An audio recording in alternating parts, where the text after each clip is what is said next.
La productivité est-elle forcément synonyme de discipline, de motivation et de longues heures de travail? Ce n'est pas ce que pense Ali Abdaal, le youtubeur productivité le plus suivi au monde avec plus de 5 millions d'abonnés. Selon lui, la productivité, ce n'est pas ce que nous proposent des personnalités comme Jocko Willink ou David Goggins. Pour lui, la productivité est couplée à des émotions positives. Ces émotions sont générées par des hormones du bonheur, du bien-être, telles que la sérotonine, la dopamine, les endorphines ou encore l'ocytocine. Et Ali Abdaal vient justement de publier son premier livre, Feel Good Productivité, dans lequel il développe cette thèse selon laquelle la productivité peut être couplée au bien-être et aux émotions positives. Dans cette vidéo, je vais vous partager 8 concepts tirés du livre qui m'ont marqué et que vous allez pouvoir utiliser vous-même pour améliorer votre rapport à la productivité. Si vous ne connaissez pas Ali Abdaal, je vous donne un peu de contexte. C'est un youtubeur depuis 2017 qui a aujourd'hui une chaîne de plus de 5 millions d'abonnés et plus de 7,5 millions sur les réseaux sociaux. C'était un étudiant à l'université de Cambridge, donc en Angleterre, un étudiant en médecine, qui a commencé à documenter comment il arrivait à obtenir les meilleures notes, notamment grâce à ses processus d'apprentissage, de révision et de mémorisation. Donc il a commencé en tant qu'étudiant et petit à petit on lui a demandé des conseils sur comment tu fais pour gérer ta chaîne YouTube tout en étant étudiant dans des études qui demandent énormément de temps que sont la médecine. Et il a commencé petit à petit donc à parler de productivité, d'organisation, d'outils pour justement être des gens plus productifs. Depuis, Ali Abdaal, ce n'est plus le youtubeur tout seul dans sa chambre, il a une équipe derrière lui, il fait des millions d'euros de chiffre d'affaires par an. C'est devenu une machine à contenu et un sacré business qu'il a su constituer.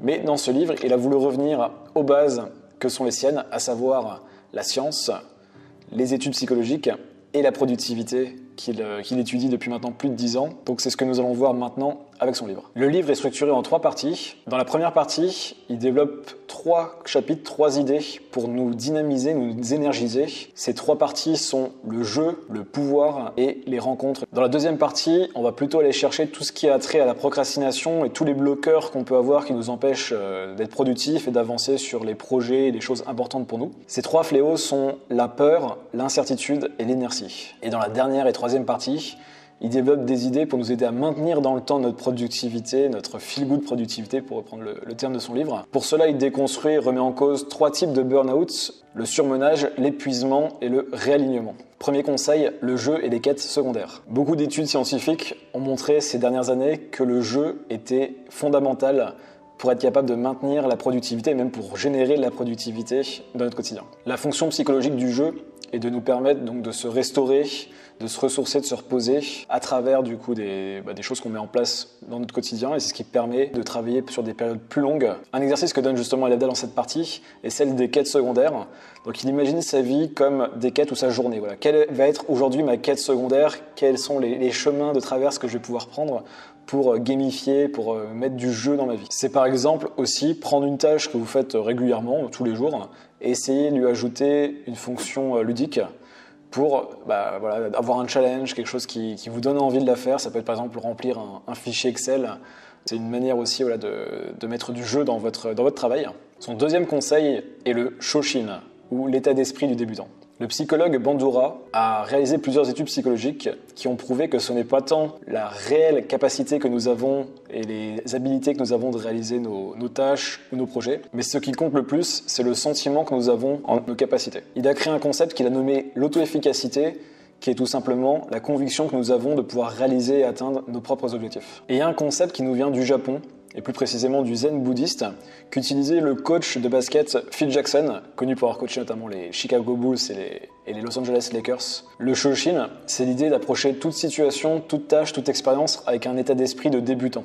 Quelqu'un qui est un néophyte, qui n'a jamais vu la tâche qui est devant lui, que vous soyez expert ou non. C'est ce qui vous permet de toujours être dans une situation où vous allez chercher à progresser. C'est ce qu'on voit aussi dans un autre livre qui s'appelle Mindset, de la psychologue Carol Dweck, qui parle d'état d'esprit de croissance et d'état d'esprit fixe, ou growth mindset, fixed mindset. Et l'idée derrière, c'est de se dire, toute situation dans laquelle je suis en mesure de progresser dès lors que déjà j'y crois.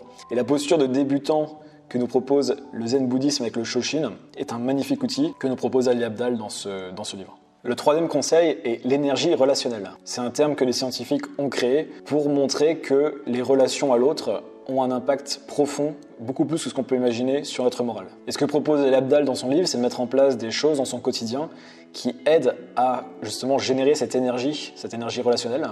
Il a plusieurs astuces à nous proposer. Il y a notamment le concept de Sénius, créé par le musicien Brian Eno, qui est l'idée de se trouver un groupe de pairs, de personnes avec qui on va partager des valeurs communes, un but commun, une compétence qu'on essaye de développer tous ensemble, et de se challenger, de s'entraider, de se tirer la bourre pour vraiment avancer tous ensemble dans une direction qui est celle que vous aurez choisie. Et à travers l'histoire, voilà, il y a par exemple la Renaissance à Florence au XVIe siècle. Au XXe siècle, il y a eu la Silicon Valley à San Francisco. Même avant ça, au XVIIIe siècle, il y avait les transcendantalistes, un groupe de philosophes près de Boston, notamment mené par des philosophes comme Thoreau ou Emerson. Donc voilà, à travers l'histoire, on voit énormément de ce que Brian Eno appelle de Sénius, qui est une super manière de se tirer vers le haut et d'être plus productif ensemble. Ali Abdaal donne aussi un exemple. Pendant l'écriture de son livre, il avait rejoint un groupe d'écrivains à Londres qui se connectaient sur Zoom tous les matins pour écrire pendant 2 heures. Donc ils ne se connaissaient pas, ils avaient juste pour objectif commun chacun d'écrire ou d'écrire un livre. Et ça l'a aidé, il nous explique, à avancer, lui qui a beaucoup procrastiné au début du projet. Son 4e conseil est le framework NICE. Un des grands problèmes qui nous empêche d'être productif, c'est le manque de clarté. Et ce manque de clarté, il va y avoir plusieurs manières de l'aborder. Certaines personnes vont vouloir passer en force, et on voit voilà, la motivation, la discipline. Là, je fais référence à des influenceurs entre guillemets de maintenant comme David Goggins. You're afraid of fucking effort. Mais Ali Abdaal lui nous propose déjà de s'arrêter et de se poser la question d'où vient le problème, de l'identifier et voilà, de ne pas commencer à vouloir passer en force tout de suite. C'est ce qu'il appelle dissiper le brouillard de l'incertitude. Les scientifiques ont aussi un concept similaire qu'ils appellent la paralysie de l'incertitude, qui est le problème que nous avons dès que nous sommes submergés par les émotions et nous ne savons pas par quel bout prendre la tâche que nous avons devant nous. Pour pallier à ça, Ali Abdaal propose de ne pas seulement se concentrer sur des objectifs à long terme, sur des résultats, comme par exemple avec la méthodologie SMART, mais aussi de revenir sur le voyage intérieur, sur le quotidien, et il propose le framework NICE que je vais vous développer maintenant. Le N, c'est pour near term ou court terme. Le but, c'est simplement de se concentrer tout de suite sur la tâche qu'il y a à faire, que ce soit à l'échelle de la semaine ou encore mieux à l'échelle de la journée. Voilà, on ne cherche pas à voir sur le très long terme, c'est qu'est-ce que je dois faire tout de suite pour avancer sur mon projet. Le I, c'est pour l'input. L'input, c'est un terme qu'on va souvent utiliser pour dire qu'on va se concentrer sur le processus plutôt que sur le résultat. Quel est le système aussi que vous allez mettre en place pour pouvoir atteindre ce résultat. On va donc mettre l'accent sur le processus plutôt que sur un résultat final lointain et abstrait. Donc par exemple, plutôt que de dire perdre 5 kilos d'ici la fin de l'année, on va dire faire 10 000 pas tous les jours jusqu'à la fin de l'année. Ou par exemple, avec son livre, il avait pour objectif de figurer dans la liste des New York Times best-sellers. Un meilleur objectif input-based serait par exemple de se dire je vais écrire 1000 mots sur mon livre tous les jours. Pour le C du framework NICE, nous avons donc contrôlable. On va tout simplement se concentrer sur des objectifs qui sont en notre contrôle. On en revient à l'exemple du dessus, avec le I. Vous voulez vous concentrer sur des choses qui sont en votre mesure. Donc en termes de temporalité, en termes de lieu, en termes de deadline, il faut vraiment que les choses soient réalisables. Et le E pour energizing, ou on va dire dynamiser en français. Nous l'avons vu un peu plus tôt, donc l'idée c'est vraiment d'intégrer du jeu, des personnes ou une forme de pouvoir qui nous permet d'être s'énergiser. 5e conseil, l'effet Batman. Alors ce conseil, il figure dans le chapitre concernant la peur, qui est clairement ce qui nous fait procrastiner le plus. On dit souvent que c'est derrière la peur qu'est la version de nous-mêmes que nous pourrions devenir et toutes les choses que nous pourrions réaliser si justement nous arrivions à faire malgré la peur. Et l'effet Batman, il est tiré d'une expérience qui a été faite sur des enfants dans une école où on demandait à certains d'entre eux de s'imaginer comme leur super-héros préféré. Les enfants avaient une meilleure concentration, une meilleure maîtrise d'eux-mêmes et une meilleure persévérance en s'imaginant tel que leur super-héros préféré par rapport à s'ils ne le faisaient pas. Peut-être du coup que la clé, c'est d'aller chercher, d'aller puiser en soi des personnages qui nous aspirent, de les créer et d'incarner cette identité. Ali Abdaal donne l'exemple personnel de Charles Xavier, le professeur dans X-Men, qui va justement par sa posture l'aider à avoir le courage de prendre la parole en public, d'avoir cette identité de quelqu'un qui est pédagogue, qui est là pour éduquer, qui est là pour transmettre, choses qui sont chères à Ali Abdaal et donc à Charles Xavier. Pour lui, ouais, c'est la manière qu'il a d'utiliser le concept. À vous de trouver maintenant quels sont les super-héros, les personnages qui vont pouvoir vous aider à incarner les qualités nécessaires pour atteindre vos objectifs ou pour remplir des fonctions que vous avez à gérer dans votre quotidien ou dans votre activité professionnelle. 6e conseil, la règle des 5 minutes. Ici, Ali Abdaal nous parle de Newton et de la première loi de la physique, qui est la loi de l'inertie. Et il considère qu'elle peut s'appliquer autant à la productivité qu'à la physique. La règle des 5 minutes, c'est très simple. c'est tout simplement de se concentrer juste pour 5 minutes sur une tâche, de commencer à travailler sur celle-ci. L'idée sous-jacente à cette règle des 5 minutes, c'est que le plus dur souvent quand on veut travailler sur quelque chose, c'est de s'y mettre. Et donc avec cette règle, vous allez juste vous donner l'objectif d'être là pour 5 minutes. Vous n'avez pas d'obligation de continuer par la suite. Et vous allez voir que très souvent, vous allez vouloir continuer malgré cela. C'est une méthode que j'utilise très souvent pour vaincre ce que l'auteur Steven Pressfield, que cite aussi Ali Abdaal dans son livre, ce qu'il appelle la résistance. Autre framework intéressant pour le 7e conseil que j'ai à vous proposer, c'est le framework Calm. Dans cette partie du livre, il parle beaucoup de burn-out. Alors il y a plusieurs burn-out, le plus connu c'est celui où on va être surmené pendant son travail, mais on peut aussi générer une forme de burn-out lorsqu'on utilise mal son temps libre, son temps de repos. Je vous donne quelques exemples qui vous parleront sans doute. Tout simplement scroller son téléphone sans trop de raison sur les réseaux sociaux le soir, répondre tout le temps aux notifications dès qu'on en reçoit et en avoir des dizaines, des centaines tous les jours, regarder en boucle des séries sur Netflix. On a même développé ce terme de binge-watching. C'est comme si nous avions le talent de saboter tout ce qui nous permettrait de nous recharger pendant notre temps libre. Et ce qu'on oublie, c'est que c'est fondamental, notamment dans un job où vous allez beaucoup solliciter vos ressources mentales, de prendre du temps de repos, de vraiment vous ressourcer. Et pour ça, Ali Abdaal nous propose de trouver et de pratiquer des activités créatives en utilisant le framework Calm. Ça peut donc être des activités créatives comme la peinture, le dessin, l'écriture, ou des sports, la musculation, la course à pied, ou tout ce qui vous donne en tout cas l'envie d'apprendre ou de progresser. Le C du framework, c'est pour compétence, et c'est une dimension fondamentale dans les activités créatives, c'est avoir l'impression de progresser, de gagner en compétences au fur et à mesure de notre pratique. Par exemple, si vous commencez à pratiquer le piano, vous allez vraiment ressentir du bien-être et même vous recharger en tout simplement pratiquant et en sentant toutes les semaines que vous en sachez un peu plus et que vous progressez dans ce domaine. Ensuite, vous avez l'autonomie. Donc les activités créatives permettent justement de ressentir plus d'autonomie, le sentiment de contrôle. Je donne l'exemple de la peinture. Quand vous commencez à peindre et quand vous commencez à avoir un certain niveau, vous avez cette autonomie, sentiment d'autonomie quand vous êtes capable de peindre ce que vous avez en tête ou ce que vous vouliez faire au début de votre session de peinture. Ensuite, pour le L, c'est la liberté, cette sensation de liberté qu'on a quand on fait un acte créatif. Supposons que vous apprenez à jouer de la guitare, vous allez sentir cette liberté, notamment du fait de faire quelque chose qui est très décorrélé de votre travail actuel. Et ouais, c'est un sentiment que vous allez rechercher qui va vous aider à mieux vous sentir, à vous recharger, à vous reposer. Et le M du framework Calm, c'est pour mélo, qu'on va traduire par détendre.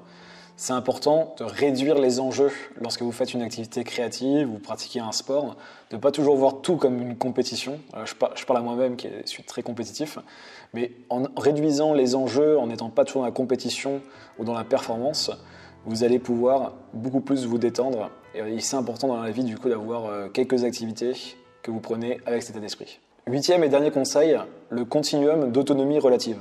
Pour ce qui est de la motivation, on entend souvent parler de 2 types de motivations distinctes. Il y a les motivations extrinsèques, donc tout ce qui est plutôt à l'extérieur de nous, des motivations qui ne partent pas de nous. Et à l'inverse, les motivations intrinsèques, qui elles sont des motivations qui partent de nos propres objectifs, de nos propres sensations, de nos propres envies. Et des scientifiques ont découvert en 2017, à travers des études, qu'il y aurait 3 types de motivations extrinsèques. Et que la réalité, c'est que ce n'est pas binaire extrinsèque ou intrinsèque, mais qu'il y a un continuum allant de la motivation totalement extrinsèque à la motivation totalement intrinsèque. Je vais vous le décrire maintenant. D'un côté du continuum, il y a les motivations externes. Je fais quelque chose parce que des personnes importantes me respecteront et m'apprécieront plus si je le fais. Ensuite, vous avez les motivations introjectées. Je fais cela car je me sentirai coupable ou mal dans ma peau si je ne le fais pas. Les motivations identifiées. Je fais quelque chose parce que j'ai vraiment envie d'atteindre l'objectif et je sais qu'il va m'apporter beaucoup dans ma vie. Et enfin, les motivations intrinsèques. Je le fais car j'aime le processus de ce que je suis en train de faire en tant que fin en soi. Quand il conclut son livre, Ali Abdaal nous dit de ne pas oublier qu'il faut penser comme un scientifique de la productivité. Son livre et même les conseils que je viens de vous donner, c'est pas une liste de choses à faire nécessairement sans réfléchir. Il faut partir de vous, faire des hypothèses, des expériences, voir ce qui fonctionne et rejeter le reste. Avec sa philosophie Feel Good Productivity, vous allez pouvoir donc faire des expériences, vous sentir mieux dans votre quotidien et donc vous sentir plus productif, ce qui est l'objet et l'ambition de l'auteur. Et maintenant, je vais donc vous donner mon avis pour conclure cette vidéo. Je trouve que c'est un bon livre qui vaut clairement la peine d'être lu si vous êtes quelqu'un qui avait parfois des difficultés ou qui avait un rapport un petit peu conflictuel avec la productivité, dans 2 manières. Soit vous n'arrivez pas à avancer sur votre projet, vous êtes quelqu'un qui est très attrait à la procrastination. Dans ce cas, je vous recommande absolument ce livre. Mais aussi, si vous êtes quelqu'un qui a un rapport un peu plus guerrier, on va dire, à la productivité, ça je prenais en référence alors des gens que j'aime bien par ailleurs, mais comme David Goggins ou Jocko Willink, je trouve qu'Ali Abdaal permet d'aller sur quelque chose d'un peu plus doux et quelque chose de peut-être plus tenable sur le long terme et qui va plutôt vous donner du coup un état d'esprit de croissance, d'expérimentation et basé encore une fois sur vos hormones du bien-être. J'étais aussi curieux de voir le travail d'Ali Abdaal, je le suis depuis plusieurs années sur YouTube et c'est toujours intéressant de voir les créateurs qui sont clairement les auteurs de demain et même déjà d'aujourd'hui dans le monde de l'édition, de voir le type de livre qu'il propose. Et ce qui m'a marqué avec son livre, c'est qu'on est assez loin au final de ce qu'il propose d'habitude sur YouTube, où il va plutôt être dans la tactique, le petit conseil, les outils, les hacks. Là, il était vraiment sur la science, vraiment en partant des études psychologiques qui ont été faites ces 10-15 dernières années, et de rattacher ça à des expériences qu'il nous propose, parce que chaque chapitre est constitué par des histoires, des études, et ensuite 6 expériences pour justement résoudre le problème ou mettre en place des choses qu'il nous propose dans le chapitre. Et comme vous pouvez voir, donc, s'il y a 6 expériences, 6 concepts par chapitre, et il y a 9 chapitres, donc beaucoup plus que je vous ai donné dans cette vidéo. Je me suis limité à 8 concepts qui, moi, m'avaient marqué. Donc je vous recommande la lecture de ce livre d'Ali Abdaal, Feel Good Productivity. Si vous avez aimé cette vidéo, pensez à vous abonner pour recevoir d'autres vidéos de ce style que je vais produire dans un futur proche. Vous pouvez aussi en description retrouver et télécharger ma liste de 250 lectures que je vous offre. Et je vous mets à l'écran une autre vidéo dans laquelle je vous présente 10 livres à lire cette année que je vous recommande chaudement. Si vous aimez les livres, allez l'écouter sans hésiter. Et je vous dis à très vite pour une prochaine vidéo.